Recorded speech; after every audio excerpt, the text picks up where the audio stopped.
ঈদের আগে শেষ মুহূর্তের কেনাকাটায় উপচে পড়া ভিড় রাজধানীতে। ক্রেতাদের অভিযোগ, বাড়তি দাম রাখছে ব্যবসায়ীরা।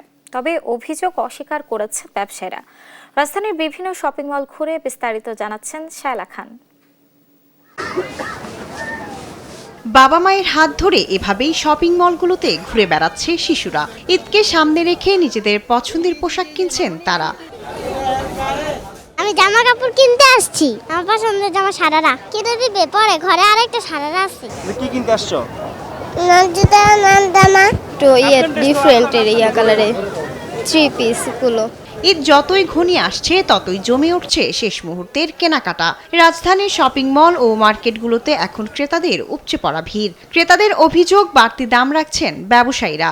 মেহেদি কিনলাম আর দেখছি, আর কসমেটিক্স দেখবো। সবকিছু একটু প্রাইস বেশি অন্য সময়ের তুলনায়। কাফিলতে আছে বলে তো সবকিছু দাম এভাবে বেড়েছে। এখন যেহেতু এটা নতুন সরকার এসেছে, আমরা আশা করি হয়তো প্রশাসনের দিকে তাদের নজর দৃষ্টি রাখবে এবং এটা জনগণের আওতার মধ্যে চলে আসবে। অভিযোগ অস্বীকার করে দোকানদাররা বলছেন সীমিত লাভেই বিক্রি করছেন তারা।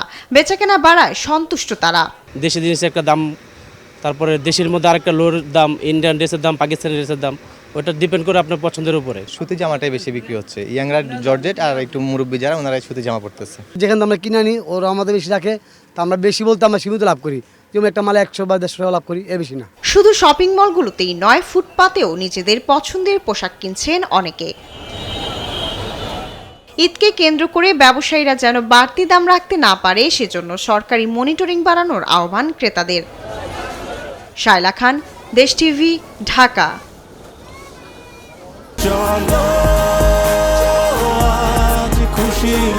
40 বছর ধরে অসংখ্য খুশির মিছিলে ছিল আইডিএলসি, থাকবে আগামীতেও।